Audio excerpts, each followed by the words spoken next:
Bom, meus irmãos, é muito bom mais uma vez podermos juntos aprender mais da palavra do nosso Deus. Eu gostaria desde já pedir que os irmãos mantenham as suas Bíblias abertas no texto de 1 Tessalonicenses, capítulo 2, versículos de 1 a 12. Na última oportunidade que eu tive de pregar aqui, eu preguei a respeito do capítulo 1 e nós falamos um pouco sobre uma fé viva. E hoje a gente vai trabalhar um tema um pouco diferente. E antes da gente pensar nesse tema e ler o texto propriamente dito, gostaria de pensar com vocês sobre o fato de que é muito comum ouvir ou ver pessoas falando e comentando sobre o fato de que amam desafios. Talvez os irmãos já viram isso em televisão, alguém que pratica esporte. Não, eu sou motivado por desafios, eu gosto de desafios. Talvez não necessariamente pessoas famosas, mas pessoas do nosso cotidiano, que falam, eu amo desafio, eu amo ser desafiado. O desafio me motiva. E há quem diga também que todas as pessoas na face da terra são motivadas por desafios. Talvez pensando em desafio, venha na sua cabeça uma lembrança da sua infância, de alguém, um seu amigo seu, que diante de uma proposta completamente absurda, com uma única palavra te fez fazer algo que você talvez não tivesse nem tão interessado em fazer. Um duvido. Duvido você fazer isso. E aí você vai lá e faz uma burrice por causa que foi desafiado, porque foi motivado a fazer diante disso. E é interessante pensar em desafios nessa perspectiva. Porque quando nós olhamos para tudo isso, quando nós olhamos para a ideia de desafio, é muito fácil perceber que a grande motivação por trás dos desafios, que faz a gente amar esses desafios, é o fato de que desejamos ser reconhecidos. Desejamos ter na nossa memória a lembrança de que fizemos algo que ninguém fez. Algo que apenas alguns conseguiram fazer. Algo que alguns tiveram medo de fazer e outros que não tiveram interesse de fazer. Nós somos movidos nesses desafios porque queremos os aplausos. E podemos então desejar todo o reconhecimento para nós mesmos. Mas ao contrário dos desafios do dia a dia, desafios esses, como nós citamos agora, nós vamos ver nessa noite um desafio bem diferente. Nós vamos trabalhar nessa noite um outro tipo de desafio, e que esse que de fato deveria motivar o seu viver diário, o nosso viver diário. Um desafio que de fato é relevante, um desafio que de fato permanece em nossas vidas. E por isso nós vamos falar de um desafio glorioso. Esse desafio glorioso que foi proposto por Deus em Cristo Jesus a todos aqueles que um dia foram alcançados por sua graça maravilhosa e agora são salvos por Ele. Nós vamos aprender nessa noite que desafios gloriosos exigem de nós atitudes gloriosas. Acompanhem comigo, capítulo 2 da primeira carta de Paulo aos Tessalonicenses, nos versículos de 1 a 12. A palavra de Deus diz assim: Irmãos, vocês mesmos sabem que a visita que lhes fizemos não foi inútil. Apesar de termos sido maltratados e insultados em Filipos, como vocês sabem, com a ajuda do nosso Deus, tivemos coragem de anunciar-lhes o Evangelho de Deus em meio a muita luta. Pois a nossa exortação não tem origem no erro, nem em motivos impuros, nem tem intenção de enganá-los.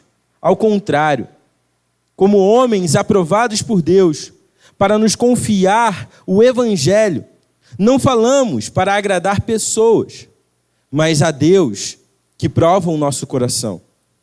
Vocês bem sabem que a nossa palavra nunca foi de bajulação, nem de pretexto para a ganância. Deus é testemunha. Nem buscamos reconhecimento humano, quer de vocês, quer de outros. Embora, como apóstolos de Cristo, pudéssemos ter sido um peso, fomos bondosos quando estávamos entre vocês, como uma mãe que cuida dos próprios filhos. Sentindo assim tanta afeição por vocês, decidimos dar-lhes não somente o Evangelho de Deus, mas também a nossa própria vida, porque vocês se tornaram muito amados para nós. Irmãos, certamente vocês se lembram do nosso trabalho esgotante e da nossa fadiga. Trabalhamos noite e dia para não sermos pesados a ninguém, enquanto lhe pregávamos o Evangelho de Deus. Tanto vocês como Deus são testemunhas de como nos portamos de maneira santa, justa e irrepreensível entre vocês, os que creem. Pois vocês sabem que tratamos cada um como um pai trata os seus filhos, exortando, consolando e dando testemunho, para que vocês vivam de maneira digna de Deus, que os chamou para o seu reino e glória. Amém? Vamos orar?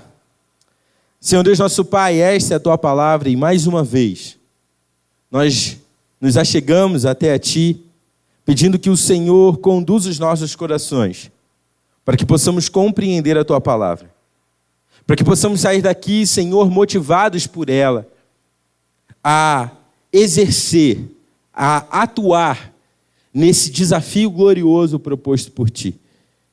Senhor, pedimos perdão, Senhor, pelas muitas vezes que negligenciamos com esse desafio.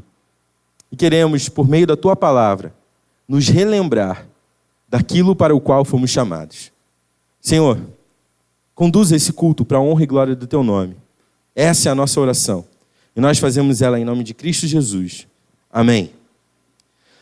Bom, meus irmãos, hoje então nós vamos ver três atitudes gloriosas que podemos encontrar na vida de Paulo, de Silvano e de Timóteo, que foram exemplificadas para nós aqui no texto bíblico, e que diante desse desafio glorioso se apresentaram de uma maneira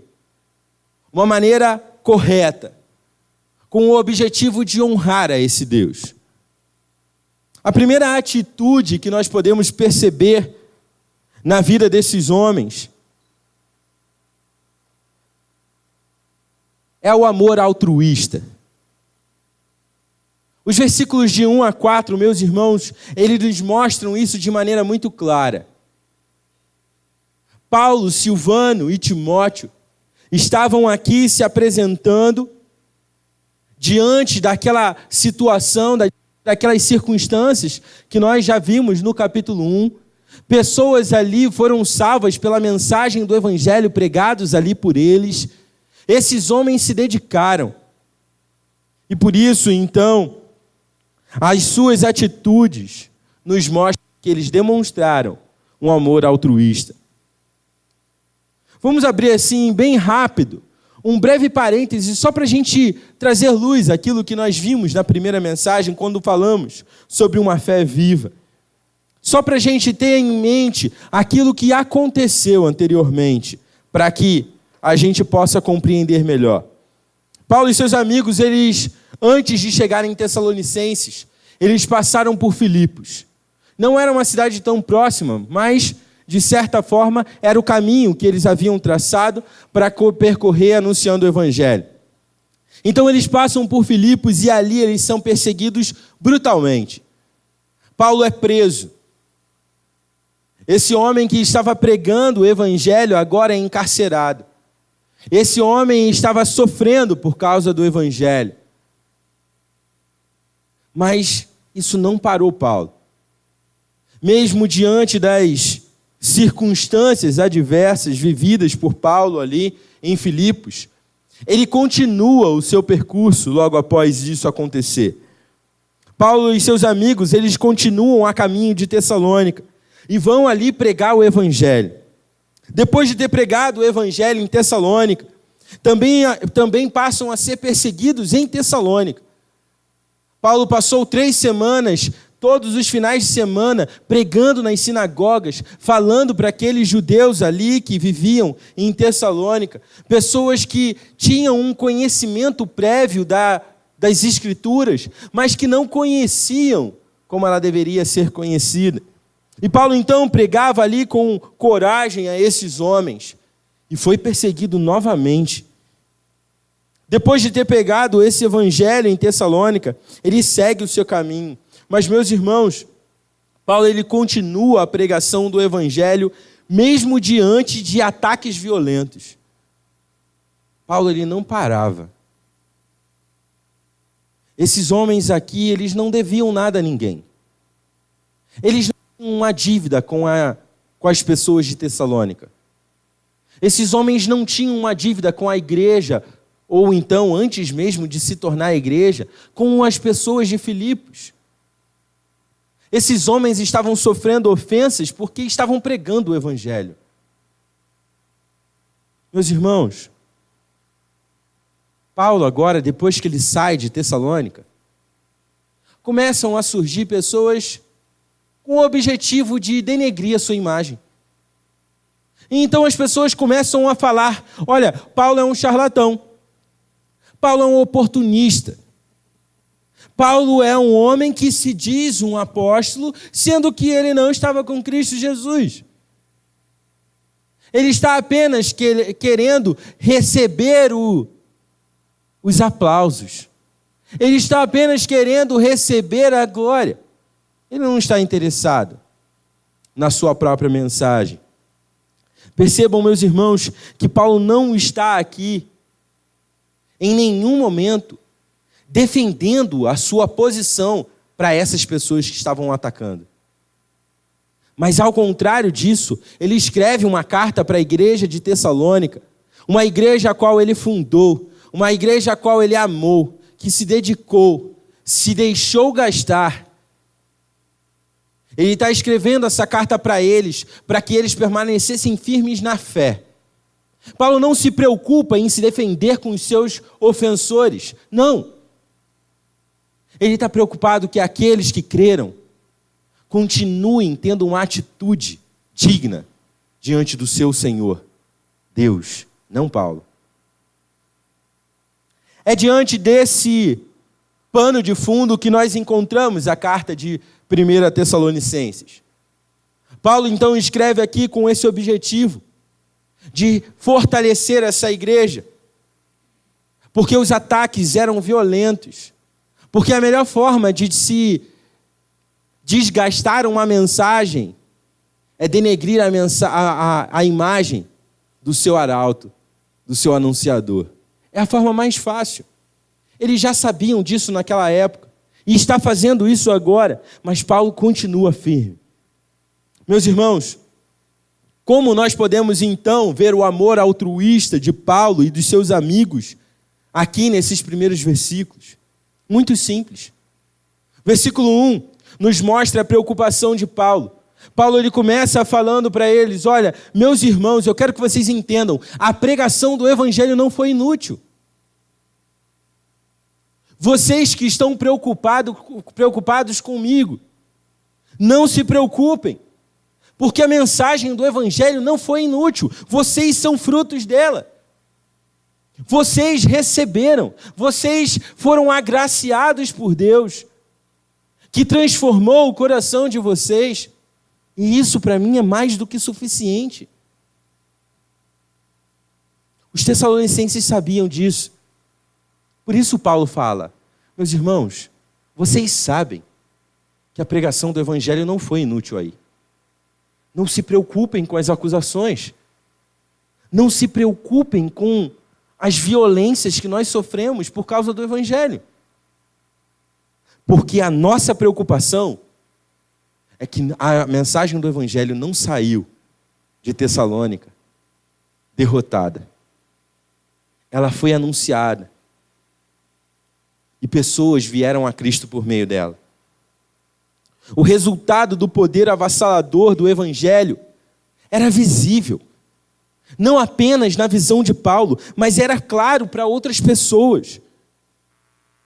Essas pessoas, de Tessalônica não apenas foram alcançadas, mas também o poder transformador do Evangelho motivou elas a aceitarem esse desafio, a se engajarem nesse desafio glorioso, a ponto delas testemunharem, anunciarem o Evangelho de Cristo a outras pessoas. Versículos 8 e 9, Paulo relata isso.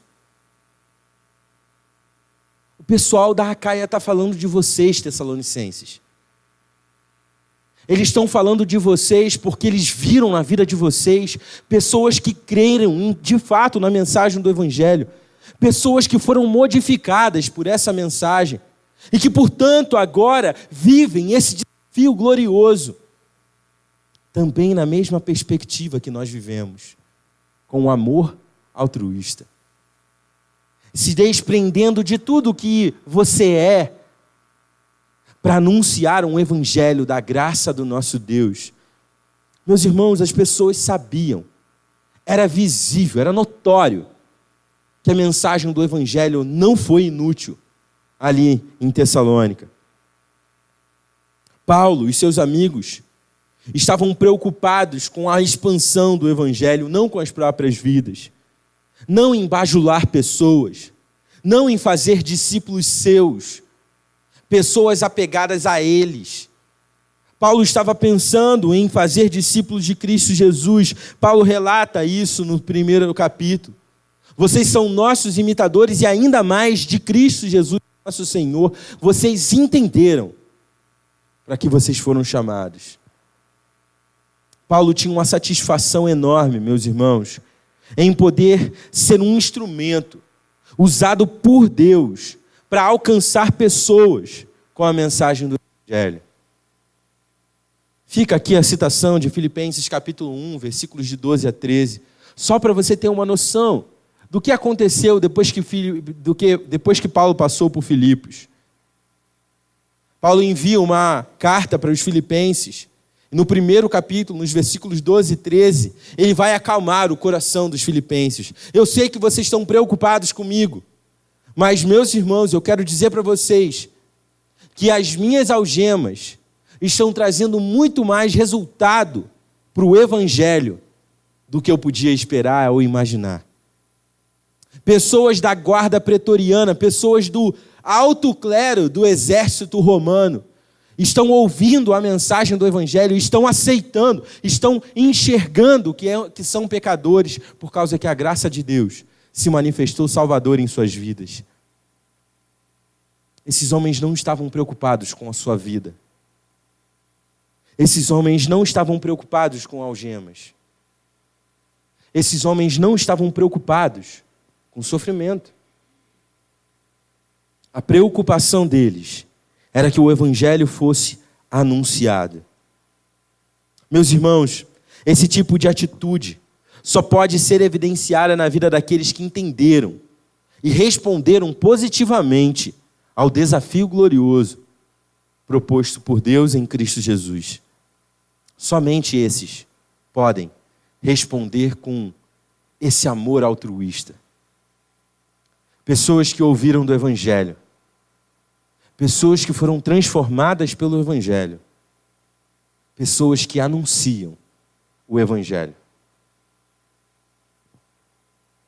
O desafio glorioso dado por Deus em Cristo Jesus àqueles a quem Ele salvou exige de nós um amor altruísta. E não altruísta no sentido de pensar no próximo antes do que a si mesmo, mas altruísta no sentido de que abdica das suas próprias vontades para pregar o Evangelho verdadeiro de Cristo Jesus.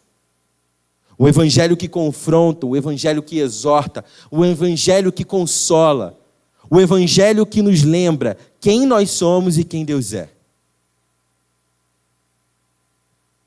Precisamos então, meus irmãos, apresentar em nossas vidas esse amor altruísta, que está disposto até mesmo a morrer, para que o outro seja alcançado e moldado pela palavra de Deus. Precisamos. Paulo lhe dá continuidade no texto. E nos versículos de 5 a 9, nós vamos ver a segunda atitude gloriosa que nos é exigida diante desse desafio glorioso. E a segunda atitude gloriosa que podemos ver na vida de Paulo, Silvano e Timóteo é uma dedicação sem limites. Nesses versículos de 5 a 9, vemos que Paulo ele dá continuidade ao assunto do oportunismo. Ao assunto de que algumas pessoas estavam ali acusando Paulo de ser um oportunista. E é interessante a gente prestar atenção nisso, porque ele vai ligar isso até mesmo à abdicação de um direito que ele tinha como apóstolo de Cristo Jesus. No versículo 7, Paulo diz assim: embora como apóstolos de Cristo pudéssemos ter sido um peso, embora como enviados, como arautos de Cristo Jesus, nós temos por direito ser um peso, e aqui entendo um peso na perspectiva financeira. As igrejas eram direcionadas a sustentar os apóstolos, porque esses estavam anunciando o evangelho de Cristo Jesus. Esses abdicaram de suas vidas para que fizessem isso. E Paulo então vai falar, olha, nos versículos 5 e 6, olha o que Paulo diz aí. Vocês bem sabem, que a nossa palavra nunca foi de bajulação, nem pretexto para a ganância. Deus é testemunha. Nem buscamos reconhecimento humano, quer de vocês ou quer de outros.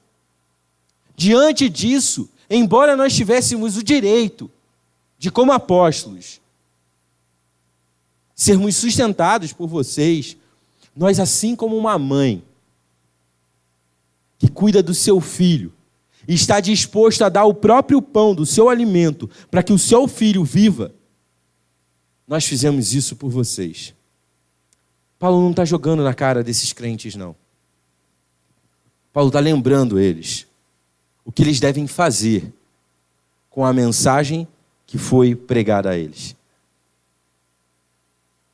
Paulo está falando para eles, como uma mãe que tira do seu próprio sustento, o seu próprio alimento para sobreviver, para que o seu filho sobreviva, assim também nós fizemos, não apenas anunciando o evangelho, e ele não está menosprezando o evangelho. Ele está aqui ressaltando a importância do evangelho para ele. Nós não anunciamos apenas o evangelho, nós demos a vocês também a nossa própria vida. Nós nos dedicamos sem pensar em consequências. Nós fomos destemidos.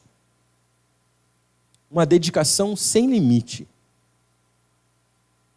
Porque eles eram muito legais? Não. Porque eles fizeram algo de bom para Paulo? Não. Porque Paulo entendeu o desafio glorioso para o qual ele foi chamado. Por isso, Paulo ele pode abdicar da sua própria vida para pregar o evangelho. Filipenses, capítulo 1 também, versículos 20 e 21 vão mostrar para a gente a noção que Paulo tem da importância do evangelho. Ele vai dizer que para ele o morrer é lucro. Morrer é lucro.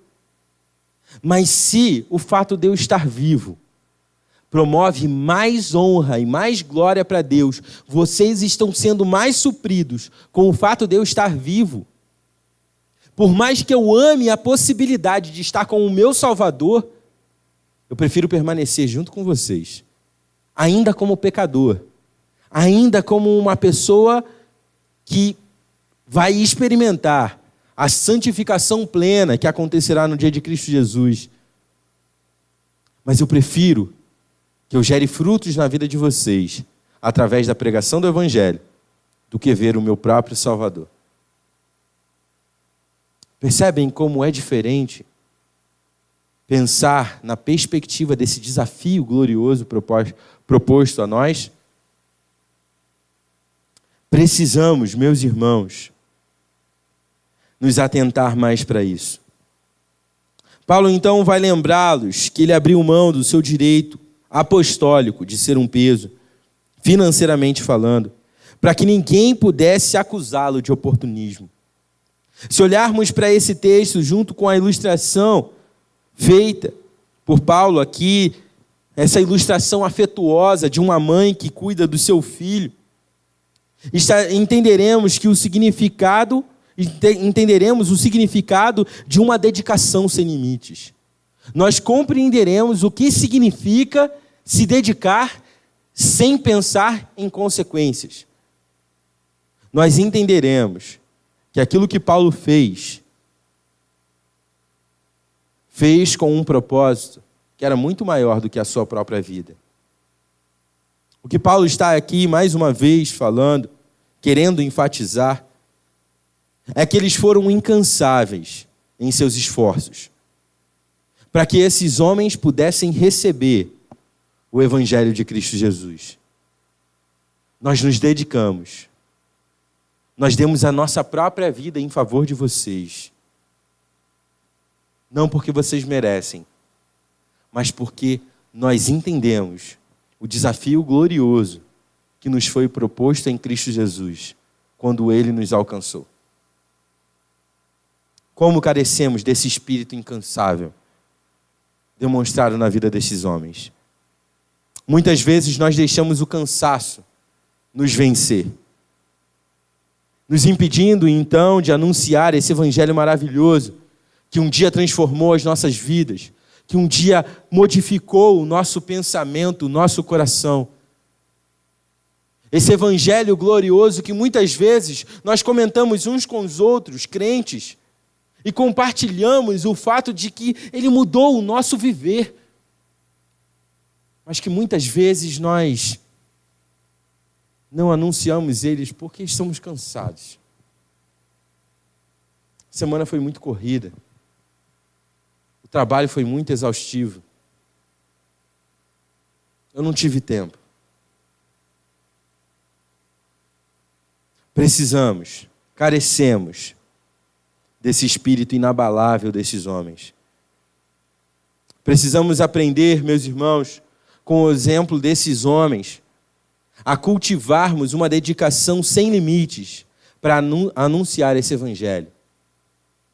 Sem pensar em cansaço, sem pensar em tristeza, sem pensar em problemas, sem pensar em adversidades, simplesmente nos comprometermos com o desafio que nos foi proposto quando fomos salvos por Cristo Jesus e anunciar esse evangelho.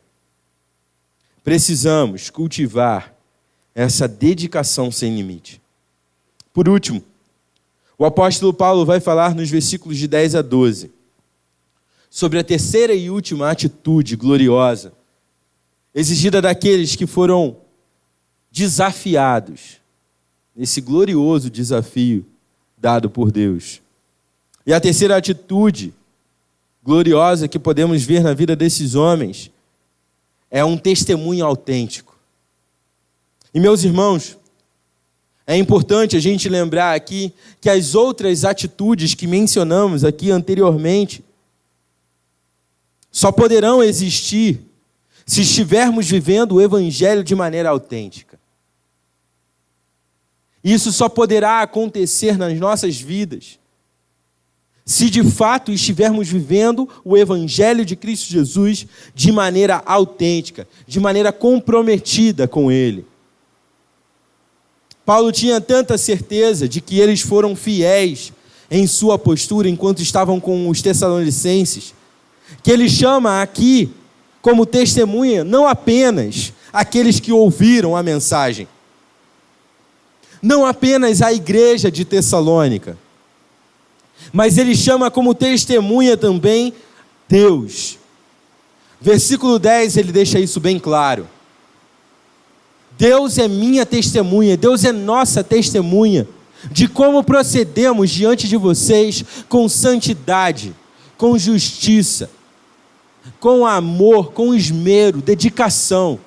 Deus é nossa testemunha, que nós não poupamos esforços para que isso acontecesse.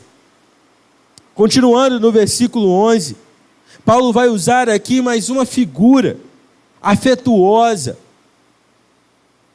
para mostrar e lembrar a esses crentes o que foi feito em favor deles. E Paulo vai dizer que assim como um pai que ama o seu filho e por isso corrige, exorta, educa, consola, assim eles foram até os Tessalonicenses. Nós procedemos de maneira correta com vocês, Tessalonicenses. Nós agimos de maneira santa, justa e irrepreensível. Deus é testemunha disso. E assim como um pai, tudo o que falamos foi para o benefício de vocês. Para que vocês fossem educados nas Escrituras. Para que vocês fossem modificados por elas. Para que vocês pudessem experimentar também e evidenciar em suas vidas um viver autêntico de um evangelho genuíno. Nós nos esforçamos para que isso acontecesse. Meus irmãos, Paulo está mostrando aqui que eles sempre foram fiéis ao que a Bíblia ensina, mantendo um testemunho autêntico, mesmo diante de adversidades dolorosas, mesmo diante de acusações tristes, mesmo diante de apelações apelativas. Eles continuaram demonstrando um testemunho autêntico. Volto a perguntar, porque a igreja de Tessalônica era muito legal? Porque eles eram muito bonzinhos? Não. Porque Deus desafiou a cada um deles, no momento em que Ele alcançou os corações desses homens, a viverem de maneira gloriosa, não de maneira medíocre, não frequentando igreja, não batendo ponto,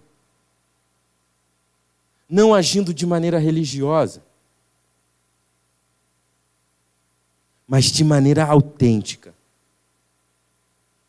de maneira santa, irrepreensível, imaculada, para que Deus seja glorificado. Versículo 12, Paulo mostra o propósito dele em ter feito tudo isso. E ele vai dizer assim: tudo isso foi feito para que vocês vivam de maneira digna de Deus, não de Paulo, não de Silvano, não de Timóteo, para que vocês vivam de maneira digna de Deus, que os chamou para o seu reino, para a sua glória. Precisamos lutar, batalhar, para preservar um testemunho autêntico, que promove um viver digno, que honra a Deus e revela a sua glória. Precisamos, meus irmãos. Diante de tudo isso que acabamos de aprender nessa noite com o texto, precisamos nos lembrar que esse desafio glorioso já foi proposto para todos aqueles que de fato foram alcançados pela graça salvadora de Deus. Esse desafio não está sendo proposto a nós nessa noite. Esse desafio glorioso foi proposto a nós no momento em que Deus, em sua graça, nos alcançou e nos convenceu de que precisávamos de um Salvador e que esse Salvador era Cristo Jesus. Neste exato momento, fomos desafiados, nesse desafio glorioso, a vivermos dessa maneira. E como vimos nessa noite, um desafio glorioso exige atitudes gloriosas, tais como um amor altruísta, uma dedicação sem limites e um testemunho autêntico. Fomos chamados para isso. Agora cabe a cada um de nós tomarmos a mesma decisão que podemos ver na vida de Paulo, Silvano e Timóteo. Que possamos que possamos atender a esse desafio glorioso, apresentando essas atitudes gloriosas, para que assim, no final de tudo, possamos dar louvor, honra e glória àquele que merece, Deus.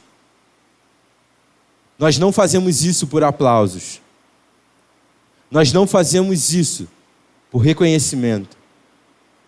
Todos nós fomos desafiados nesse desafio glorioso, dado por Deus, para que no final, a honra e toda a glória seja dada a Deus, não a homens. Se existe um desafio, na sua ou na minha vida, que de fato deveria motivar o nosso viver diário, deveria ser o desafio proposto por Cristo Jesus naquela cruz. Que possamos, nós também, assim como Paulo, Silvano e Timóteo, apresentar essas atitudes gloriosas, vistas e evidenciadas na vida daqueles que aceitaram um desafio glorioso. Amém? Vamos nos colocar de pé? Vamos encerrar orando e agradecendo ao nosso Deus.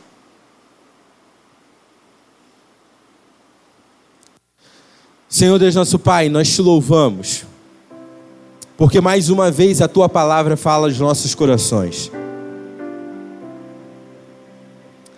Senhor, nós sabemos que muitas vezes nós abdicamos desse desafio, de cumprir com esse desafio glorioso. E por isso, Pai, nós te pedimos perdão. Nós reconhecemos que pecamos contra o Senhor.